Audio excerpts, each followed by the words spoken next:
Paz y bien para todos. Quiero invitarlos que en este momento, en un ambiente de oración, de reflexión, de meditación, compartamos y reflexionemos sobre el Evangelio del próximo domingo, de este domingo 4 de septiembre. Es un texto bellísimo, un texto interesantísimo, donde nosotros vamos a encontrar cuáles son las condiciones para ser auténticos y verdaderos discípulos de Cristo. Casi que este texto nos sirve como manera de evaluación y medir qué tan fiel soy yo al mensaje de Cristo. Veamos. Tomado el Evangelio según San Lucas, capítulo 14, versículo del 25 al 33. En aquel tiempo, mucha gente acompañaba a Jesús. Él se volvió y les dijo: si alguno viene a mí y no pospone a su padre y a su madre, a su mujer y a sus hijos, a sus hermanos y a sus hermanas, e incluso a sí mismo, no puede ser discípulo mío. Quien no carga con su cruz y viene en pos de mí, no puede ser discípulo mío. Así, ¿quién de vosotros, si quiere construir una torre, no se sienta primero a calcular los gastos, a ver si tiene para terminarla? No sea que si echa los cimientos y no puede acabarla, se pongan a burlarse de él los que miran diciendo: este hombre empezó a construir y no pudo acabar. ¿O qué rey, si va a dar la batalla a otro rey, no se sienta primero a deliberar si con 10,000 hombres podrá salir al paso del que lo ataca con 20,000? Y si no, cuando el otro está todavía lejos, envía legados para pedirle condiciones de paz. Así pues, todo aquel de entre vosotros que no renuncia a todos sus bienes, no puede ser discípulo mío. Palabra del Señor, gloria a ti, Señor Jesús. Un texto bellísimo, con muchísimo contenido. Este texto, a pesar de lo corto que es, tiene 6 partes. La primera parte, la introducción. Segunda parte, primeras condiciones de seguimiento. Tercera parte, segundas condiciones de seguimiento. Cuarta parte, primera parábola. Quinta parte, segunda parábola. Y la sexta y última parte, la conclusión para el seguimiento de nuestro Señor. Primera parte, la introducción. Nos dice que en aquel tiempo mucha gente acompañaba a Jesús. Él se volvió y les dijo. Muy corto. Este texto es continuidad del domingo pasado. Acá en mi canal de YouTube yo tengo la reflexión de ese evangelio del domingo pasado, del 28 de agosto. ¿Qué sucedía? ¿Cuál es el contexto? Recordemos el evangelio según San Lucas, la teología del camino. Nuestro Señor Jesucristo va de camino desde Galilea, desde el norte de Israel, hacia el sur, exactamente hacia Jerusalén. Y todo lo que encontramos en el evangelio es ese peregrinar, ese caminar del Señor hacia la cruz, hacia la ciudad santa.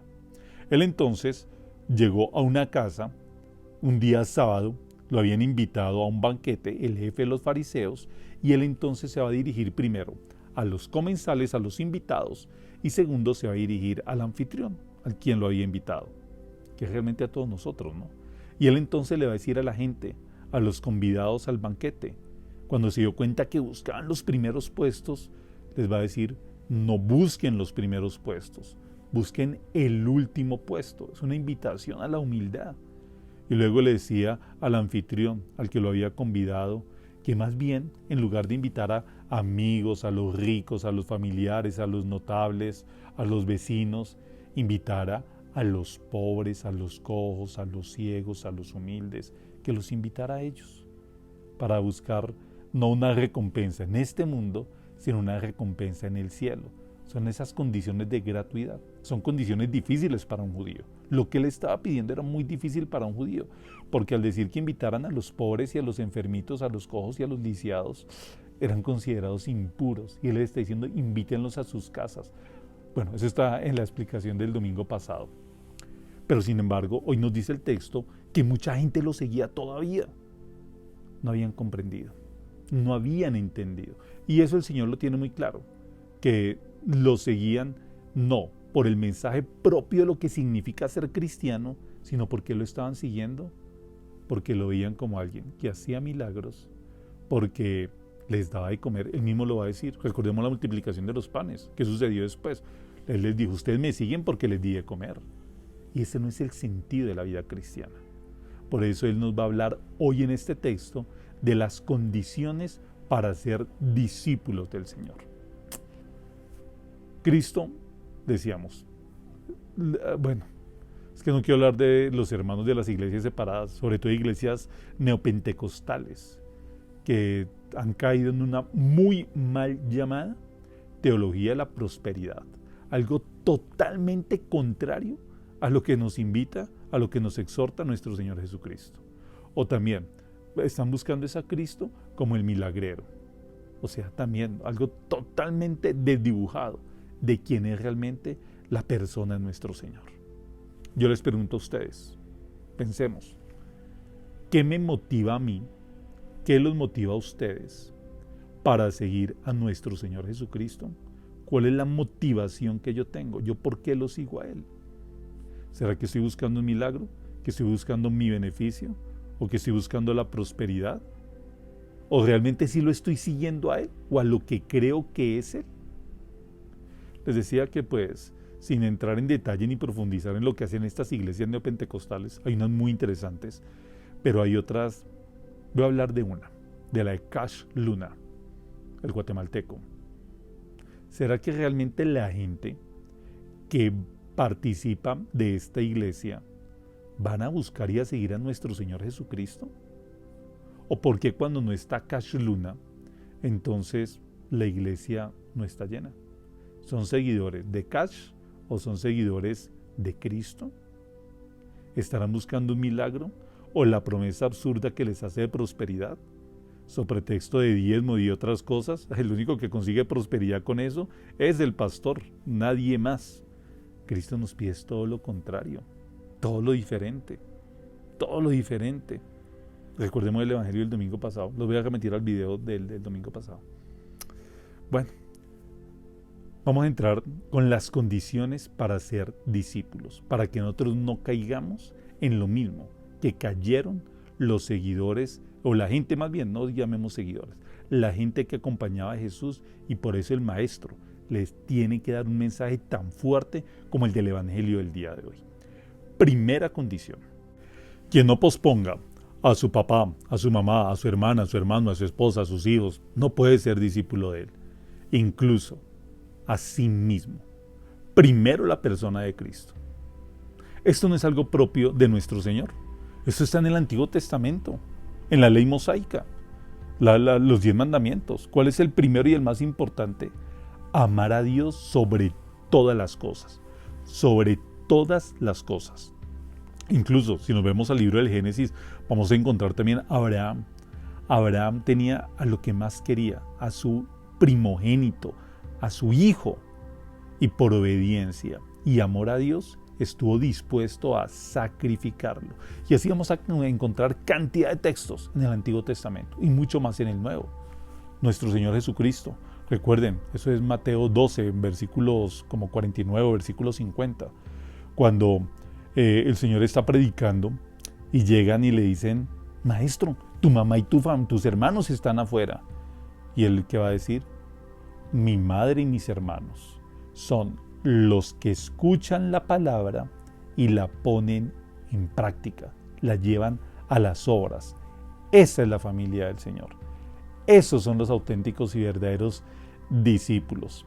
Les decía, esto es algo muy fuerte para los judíos, porque para los hebreos las relaciones de sangre, las relaciones familiares son demasiado importantes, y que Él nos cambie esa dinámica y que nos diga que ahora lo más importante, como nos lo decía San Pío X, recordemos a ese gran papa que lo celebramos el 21 de agosto pasado, él nos decía: instaurarium in Christus, instaurar todas las cosas en la persona de Cristo, que Cristo sea el centro de nuestra vida, que sea su mensaje, que no sean mis intereses, mis ambiciones egoístas, a veces llenas de soberbia y de orgullo, y es por lo que yo trato de buscar a ese milagrero que me va a solucionar todos los problemas y conflictos que yo tengo.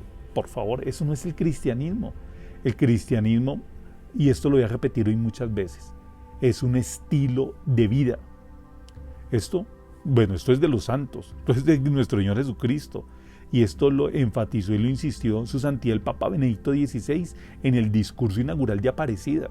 Recordemos este documento bellísimo que tenemos en la Iglesia Latinoamericana, donde nos habla sobre ser discípulos y sobre ser misioneros, discípulos y misioneros.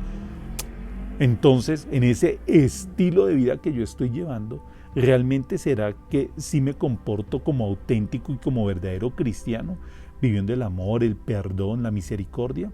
¿O todavía será que el rencor, la envidia, el chisme, el hacer daño al otro, el odio, están en mi vida? Es un estilo de vida ser cristiano. Segunda condición. Dice el Señor: quien no carga con su cruz y viene en pos de mí, no puede ser discípulo mío. ¿A qué se refiere el Señor con la cruz? ¿Qué es la cruz? La cruz para nuestro Señor Jesucristo, dos cosas: amor y el culmen de su misión. Hasta el siglo III, nosotros los cristianos teníamos otros signos. Teníamos el signo, lo que nos identificaba. Era un pescadito, era una barca, era un ancla, ictus, el mismo nombre de nuestro Señor. Pero va a ser Santa Elena, la madre de Constantino, la que nos va a mostrar la importancia y el gran valor que tiene para nosotros la cruz. La cruz más allá. Bueno, esto lo dice Pablo, mucho antes que Santa Elena. Para muchos puede ser motivo de escándalo o de humillación. Para nosotros es el gran signo del amor. La cruz es el amor. ¿Qué es el amor? Pablo también, primera carta a los Corintios. El amor es entrega, el amor es donación. La misma palabra es caridad, caritas. ¿Qué es caridad? Es precisamente cuando yo me abandono a mí para darme al otro. Esa es la caridad, ese es el auténtico y verdadero amor. Y la cruz es eso, o sea, es ese gran signo de amor donde el Señor se donó, se entregó todo lo que Él tenía, que era su vida, que era su cuerpo, derramando hasta la última gotica de sangre para que esa sangre nos limpiara en nuestros delitos, de nuestros pecados y nos reconciliara con el Padre. Ese es el sentido de la redención. Por eso Cristo es nuestro Redentor, que en la cruz, segunda parte de la cruz, cumplió su misión. La cruz para cada uno de nosotros debe ser nuestra misión. ¿Cuál era la misión de nuestro Señor Jesucristo? Redimirnos, reconciliarnos con el Padre, salvarnos. ¿Y eso, Él dónde lo consuma? En la cruz. ¿Cuál es nuestra misión? ¿Ustedes ya tienen bien identificada cuál es su misión en esta vida? Esa es nuestra vocación. De eso hablé también el domingo pasado. Cada uno de nosotros tiene un llamado.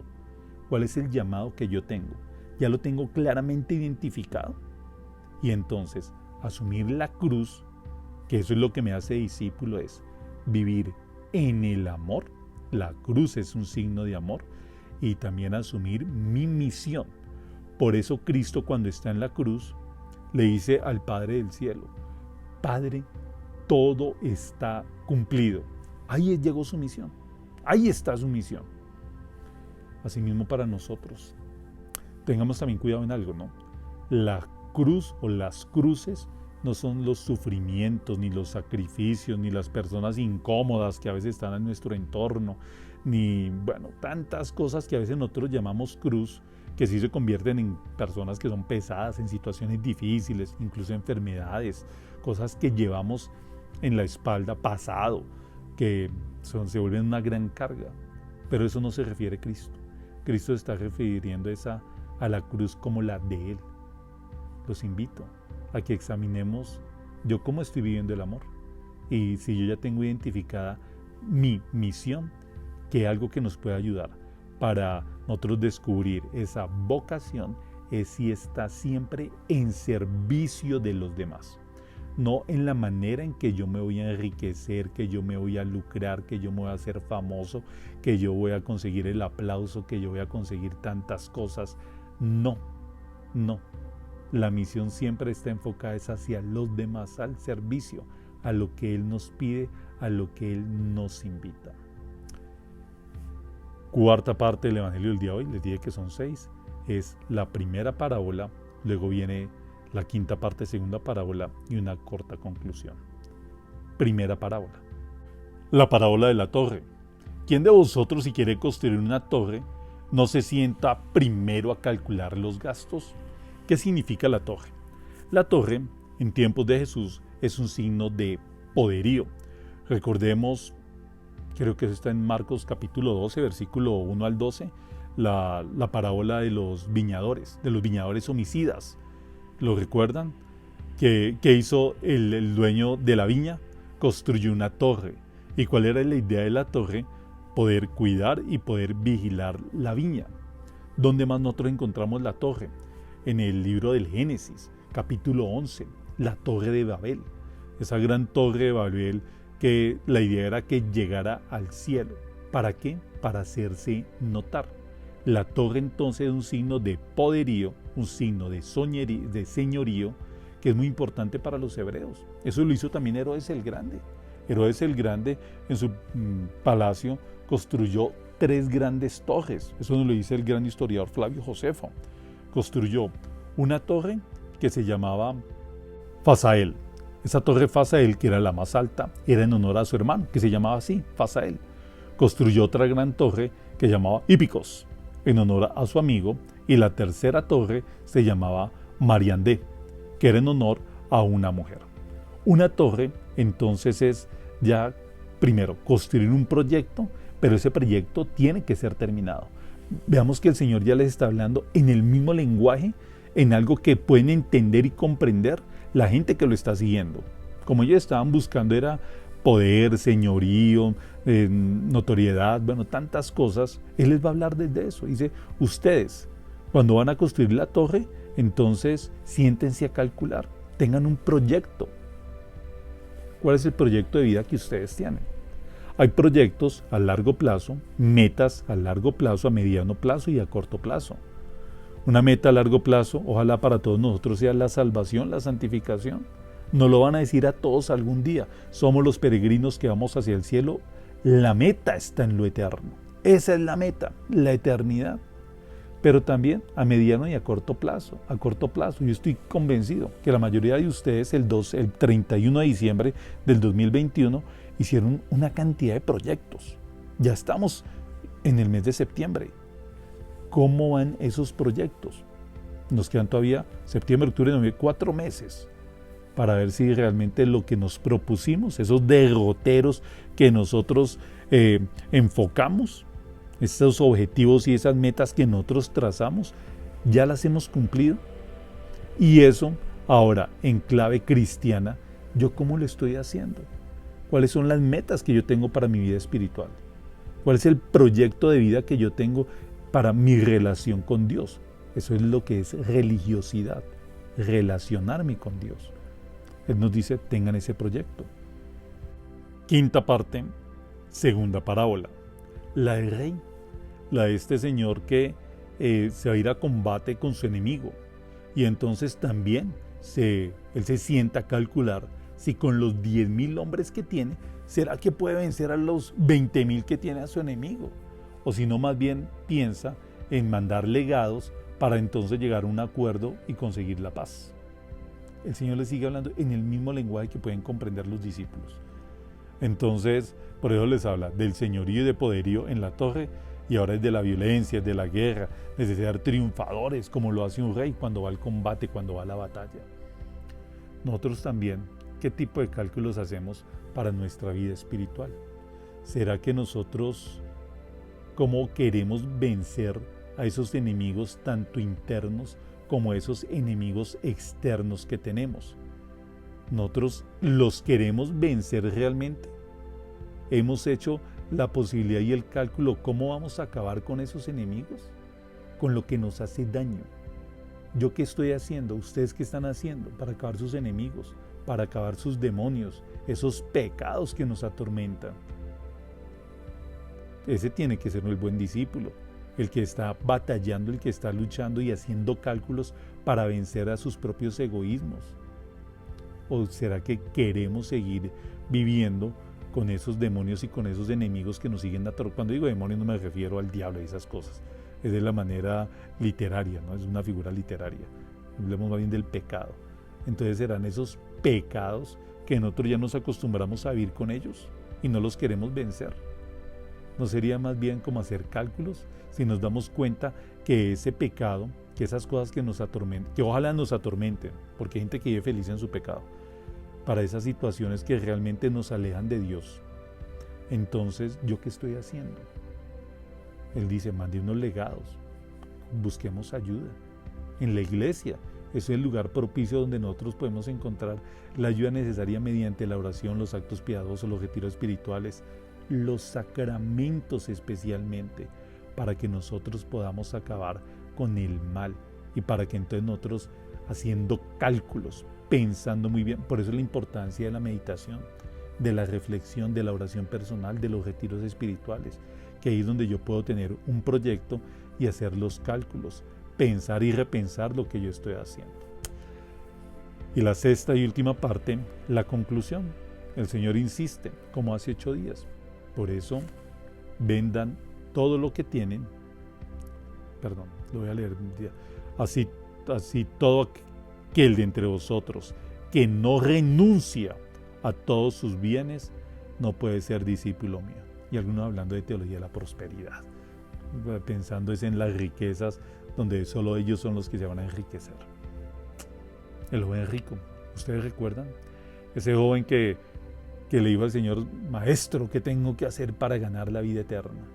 Y el maestro le dijo, ¿cumple los mandamientos? Y él dijo, todos los cumplo desde chiquito. Bueno, ve, vende todo lo que tienes y sígueme.